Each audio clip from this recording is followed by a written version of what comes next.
Assalamualaikum warahmatullahi wabarakatuh.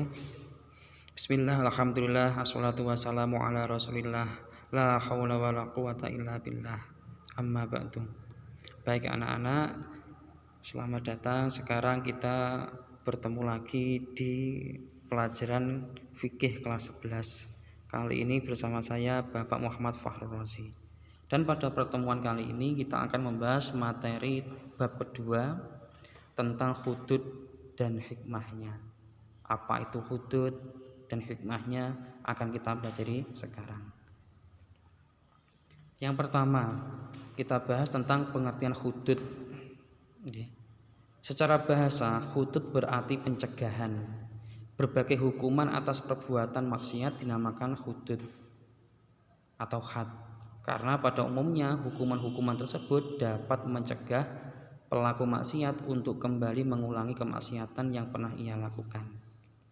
Sedangkan pengertian hudud secara istilah syar'i yaitu hudud adalah hukuman-hukuman tertentu yang sudah ditetapkan oleh Allah Subhanahu wa taala sebagai sanksi hukum terhadap pelaku tindak kejahatan selain tindak kejahatan dan kejahatan pembunuhan dan penganiayaan. Jadi kalau kemarin kita pada bab pertama kita membahas tentang jinayat, sekarang kita bahas hudud. Nah, sebenarnya antara jinayat dengan hudud itu punya kesamaan dan punya perbedaan. Persamaan antara jinayat dan hudud, itu nopo? Sama-sama membahas tentang tindak kejahatan. Jadi antara jinayat dan hudud itu sama-sama salah satu bab dalam fikih yang membahas tentang kejahatan. Dan semuanya baik jinayat maupun hudud itu sama-sama membahas tentang tindak kejahatan yang sudah diterangkan dalam Al-Quran. Artinya apa? Baik jinayat, pembunuhan maupun penganiayaan, dan hudud, baik zina dan lain-lainnya, itu semuanya nama kejahatannya plus hukumannya sudah ditetapkan oleh Allah Subhanahu wa taala dalam nas Al-Quran maupun hadis oleh Kanjeng Nabi. Itu persamaan antara jinayat dan hudud. Kemudian perbedaan antara jinayat dan hudud itu apa? Perbedaannya terletak pada kejahatan yang dibahas.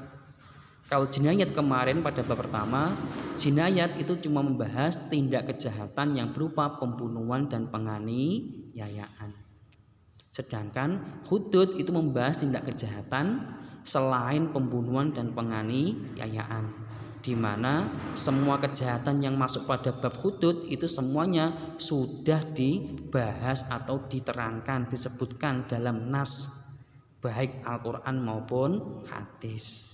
Nah, macam-macam kejahatan hudud itu apa saja? Kan tadi kejahatan-kejahatan yang dibahas dalam bab hudud itu apa? Selain pembunuhan dan penganiayaan. Karena memang pembunuhan dan penganiayaan sudah dibahas atau masuk dalam pembahasan jinayat. Nah, macam-macam kejahatan hudud dan sanksi hukumnya. Dalam istilah fikih, berbagai kejahatan yang diancam dengan hukuman had disebut dengan jaraimul hudud, kejahatan-kejahatan hudud. Nah, dalam Al-Quran ada beberapa pembahasan kejahatan yang masuk dalam hudud. Ada zina, khadzaf, menuduh zina, minum khamar, sariqah atau mencuri, khirabah atau merampok, bughad atau pemberontakan. Dan nanti di beberapa kitab juga dibahas tentang apa itu? Murtad, riddah. Tapi dalam materi fikih kelas 11 semester pertama ini kejahatan-kejahatan yang dibahas dalam bab hudud cuma ada 6. Yang dibahas cuma ada 6. Yang pertama tentang zina, kedua khadzaf, ketiga minum khamar, 4 sariqah mencuri, 5 khirabah atau merampok, 6 bughad atau pemberontakan, memberontak. Sedangkan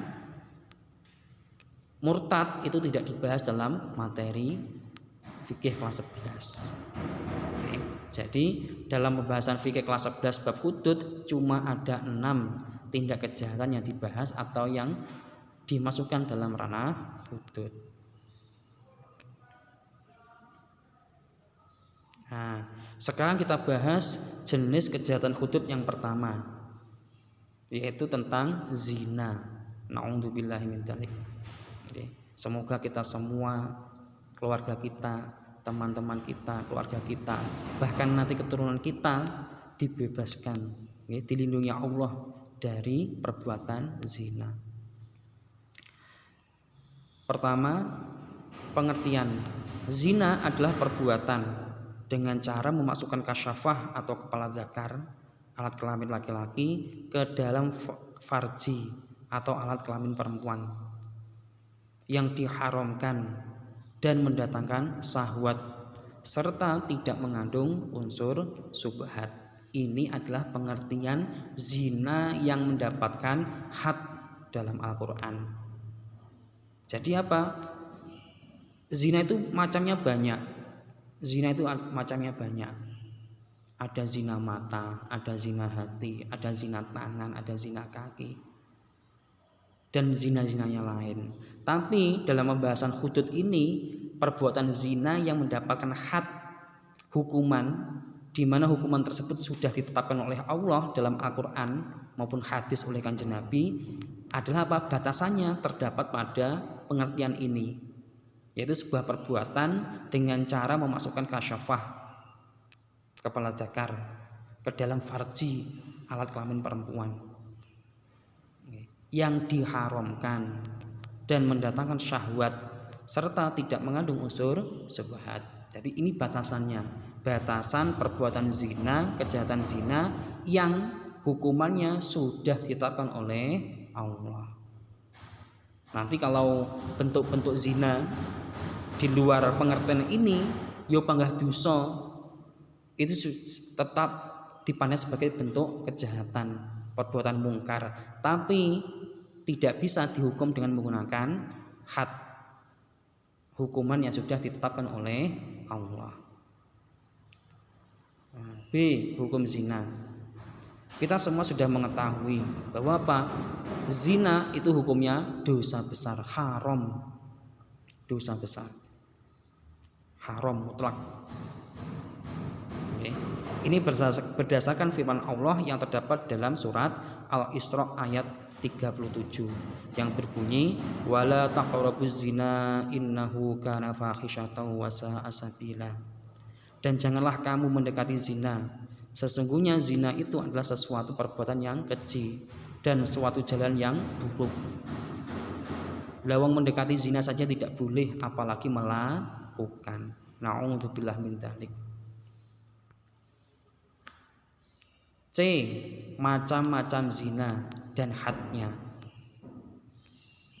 Sebagaimana kita ketahui bahwa yang namanya fikih itu sifatnya terperinci, tafsil. Makanya setiap kita menghukumi perkara dengan fikih, tidak bisa kita hukumi secara umum, gemblengan tidak bisa, dipukul rata tidak bisa, harus terperinci sesuai dengan situasi dan kondisi.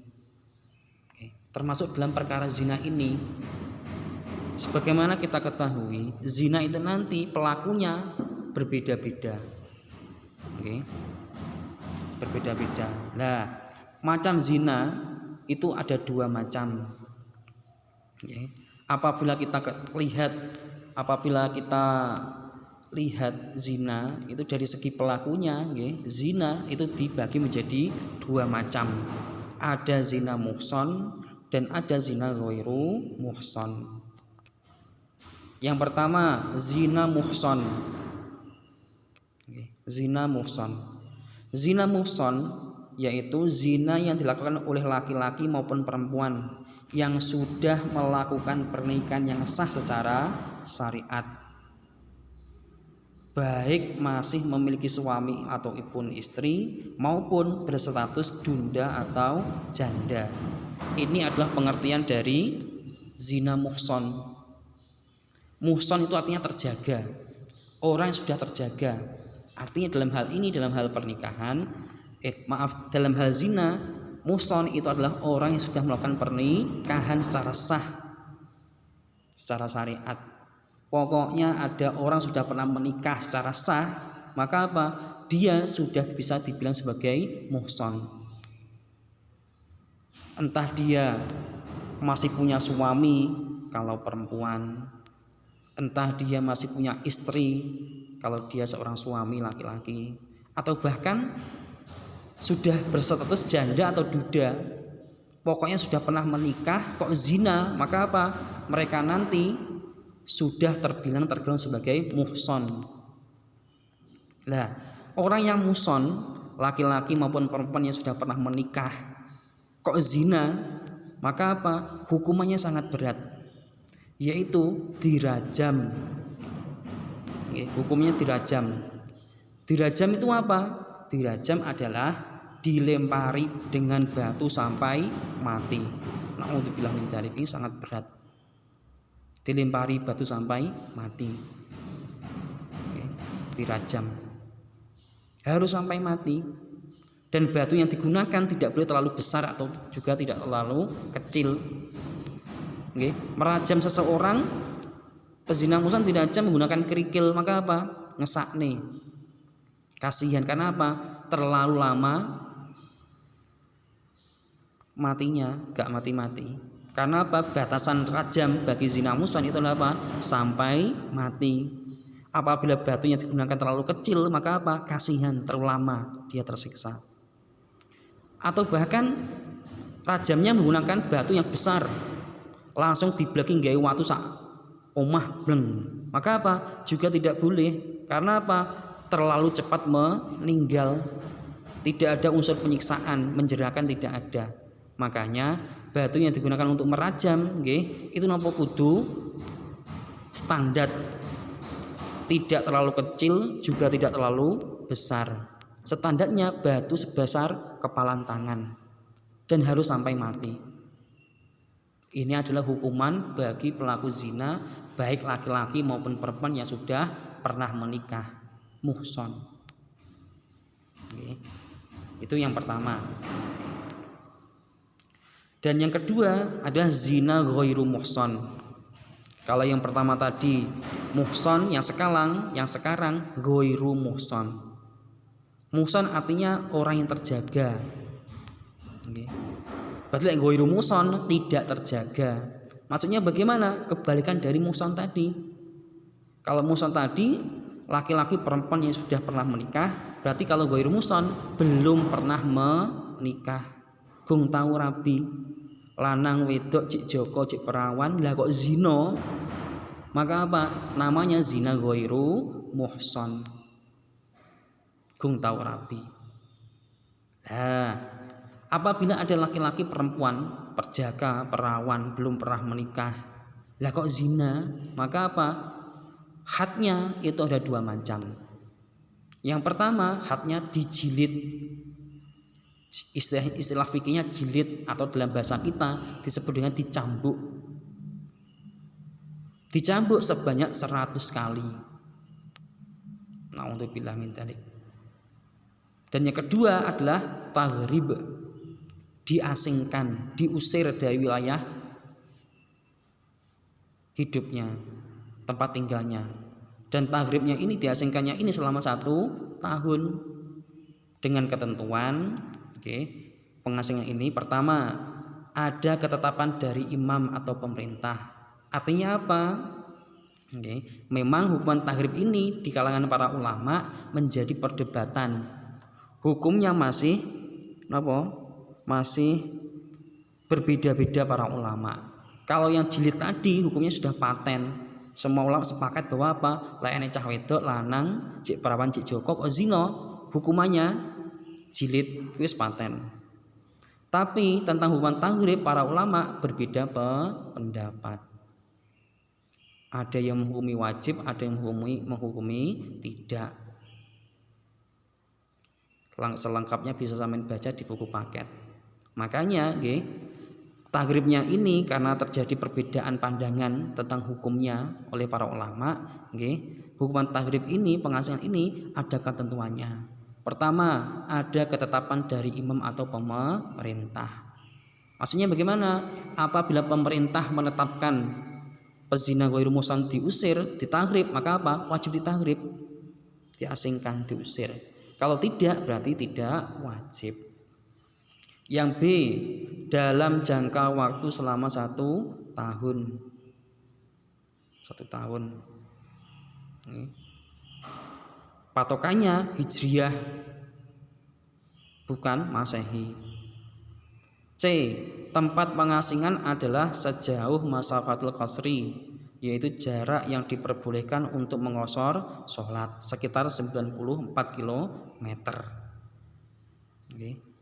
Tempat pengasingan ini diukur dari tempat hidupnya.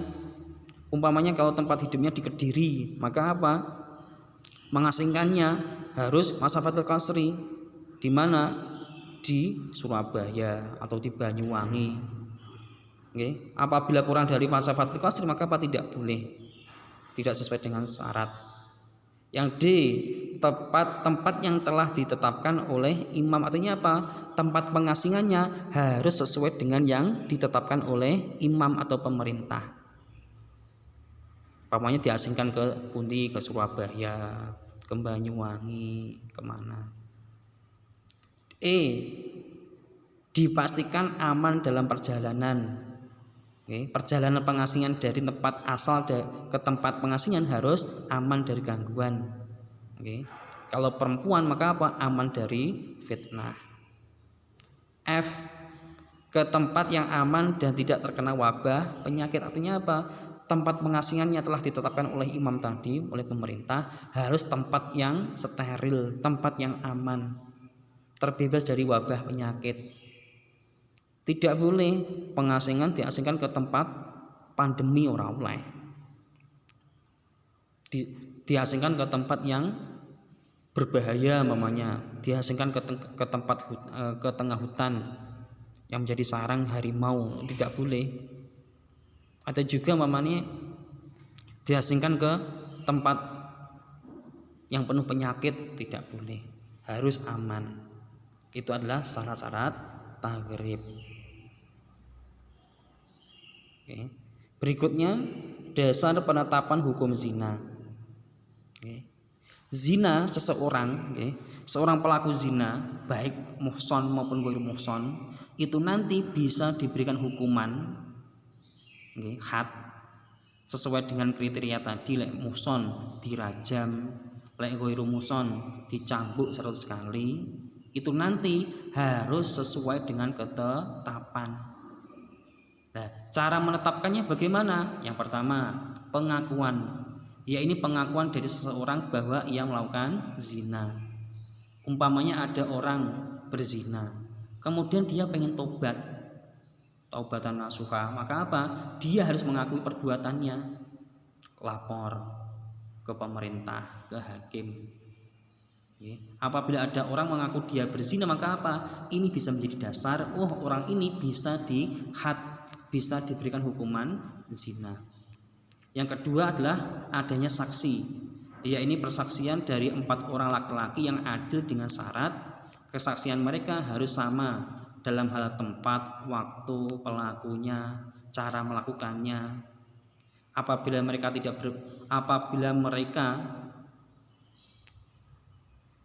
berbeda-beda dalam menyebutkan syarat-syarat tadi, maka had akan berbalik kepada mereka atas nama penuduh zina. Maaf, itu tidak ada. Artinya apa? Ini terkait dengan penuduhan zina. Ada orang zina, dia tidak mengaku, tapi ada yang mengetahui bahwa dia berzina. Maka ini bisa menjadi dasar orang yang berzina bisa dihukumi zina, bisa diberikan had zina tadi. Tentunya apabila ada orang ingin melaporkan atau menuduh orang lain berzina, harus ada syaratnya. Syaratnya apa?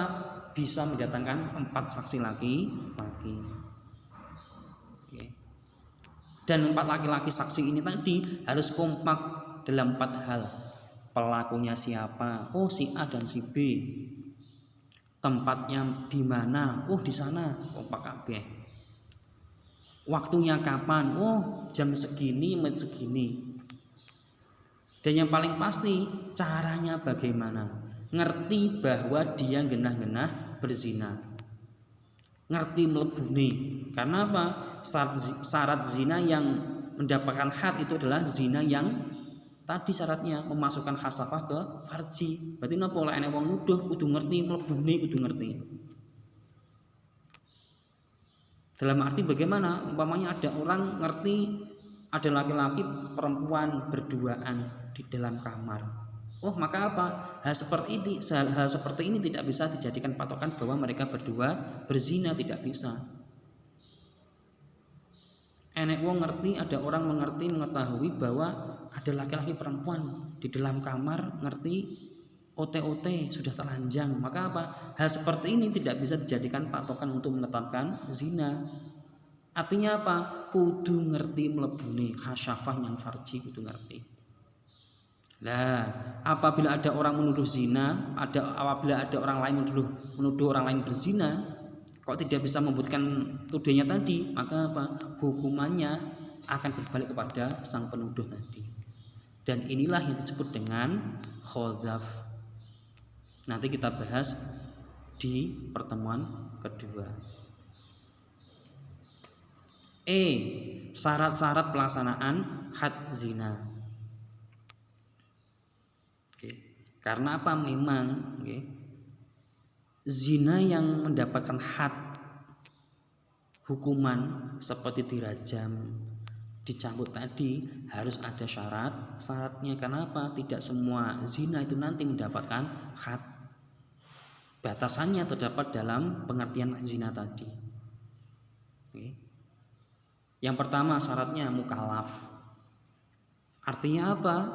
Pelaku zina, baik laki-laki maupun perempuannya tadi harus sudah mukallaf.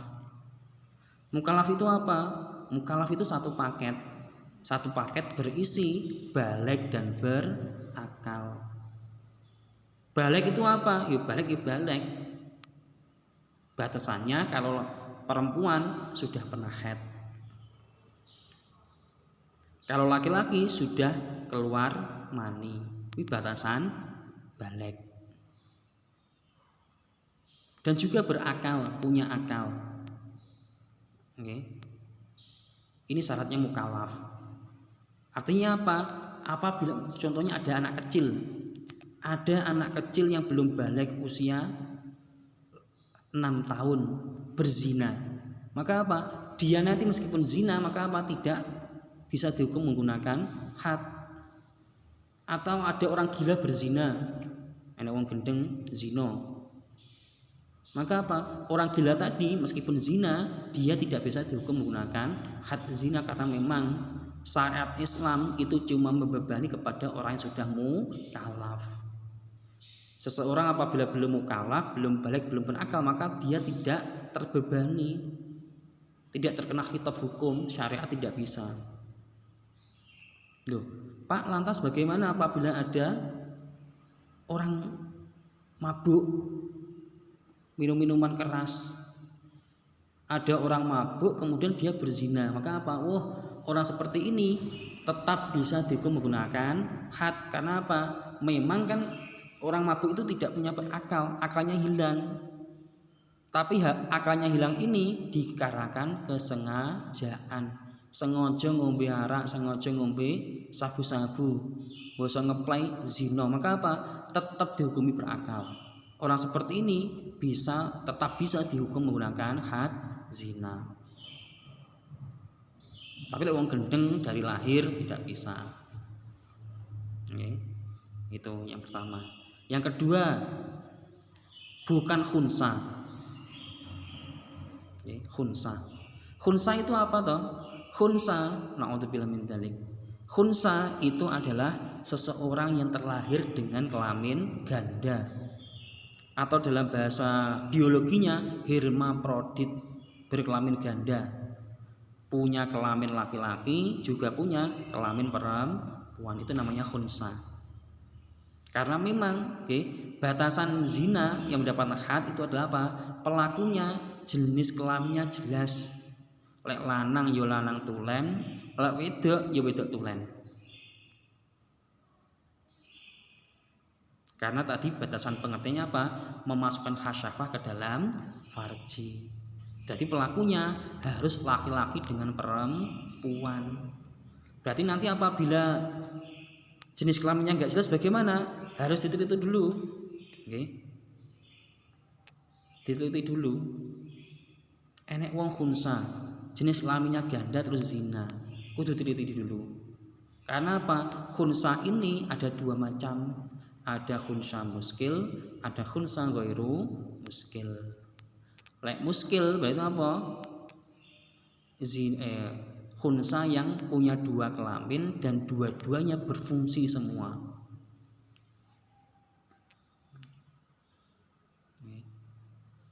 Nah, apabila seperti ini, nanti khunsa itu nanti tidak bisa dihukumi had. 3. Seluruh khasyafah harus masuk semua. Nah, ini batasannya. Karena memang zina yang dilakukan oleh seseorang itu khasyafahnya, batasannya khasyafah kudu mlebu kabeh. Apabila khasyafah belum masuk semua ke dalam farji, maka apa? Yo panggah diarani zina, diarani dosa gede, cuma zinanya tidak terkena hukuman had. Ya panggah iso dihukum. Hukumannya apa? Takzir. Umpamanya ada orang cuma ngosar-ngosar, maka apa? Yo panggah zina. Panggah zina. Tapi napa zina ning mboten kena hukum had. Nggih. Mboten kena hukum had. Karena apa? Khasyafahnya belum masuk semua. Meskipun seperti itu, yo panggah dosa gede.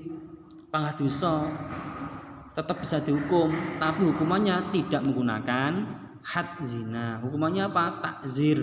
Tergantung hakim akan menghukum apa. Yang keempat, perbuatan zina dilakukan tanpa paksaan. Artinya apa? Harus sakarepe dhewe dengan sadar diri dia melakukan zina. Berarti ini apa? Ini mengecualikan seseorang yang menjadi korban perkosaan. Kalau pelaku perkosaan jelas dia secara sadar melakukan zina. Lantas bagaimana dengan korbannya? Seseorang yang dipaksa untuk melayani hawa nafsu seseorang lain diperkosa. Nah, orang yang diperkosa baik laki-laki maupun perempuan itu nanti tidak diarani zina, tidak terkena hukum zina, dan juga tidak dihukum menggunakan had zina apabila ketika dia diperkosa dia tidak merasakan kenikmatan. Dia tidak bisa merasakan kenikmatan ketika dizinai. Karena memang dia dipaksa. Tapi apabila ada seseorang dipaksa, diperkosa, lah kok ketika diperkosa dia merasakan kenikmatan, maka apa? Oh, dia berdosa. Ngaten nggih? Yang kelima, tidak ada unsur subhat atau wati subhat. Ini pengecualiannya. Maksudnya bagaimana? Wati subhat. Wati subhat itu adalah ilustrasinya seperti ini. Ada seorang laki-laki yang sudah menikah, kemudian dia menggauli atau menyetubuhi wanita lain yang diyakini sebagai istrinya, tapi ternyata bukan. Nah, kadung di jima lha obake wong liya. Lah pas dijima dia mengira bahwa ini istrinya. Ada seorang laki-laki menjimat seorang perempuan. Lah ketika jima itu dia yakin bahwa iki bojoku, maka tak jima. Lah basa wis mari, lah kok bae wong liya. Maka apa? Ini dinamakan wati subhat. Dan hal seperti ini meskipun kan antara sang laki-laki dengan perempuan tadi tidak terikat pernikahan, nah meskipun seperti itu mereka tidak berdosa dengan syarat mati syubhat dan tidak bisa dihukum menggunakan had zina. 6. Mengetahui keharaman zina. Artinya apa? Pelaku zina sudah paham bahwa zina itu haram. Kok bangga ngelakoni, maka apa? Dosa. Dan bisa dihukum menggunakan had zina. Tapi apabila orang zina tapi dia tidak mengetahui kalau zina itu haram, maka apa? Tidak bisa dihukum menggunakan had zina. Contohnya orang yang baru masuk Islam, belum mengerti hukum Islam, nggak tahu kalau zina itu di dalam Islam haram, nggak ngerti. Utawa uripe hidupnya jauh dari ulama, ora tahu belajar belas, ya kita Islam, tapi kalau jauh dari ulama, jauh dari dakwah Islam, syiar Islam, akhirnya dia tidak mengerti hukum. Maka apa? Orang-orang seperti ini tidak tertaklif, tidak terbebani atau tidak terkhitabi hukum Islam. Seumpama nglakoni maksiat, ya ora kena hukum, lah orang ngerti.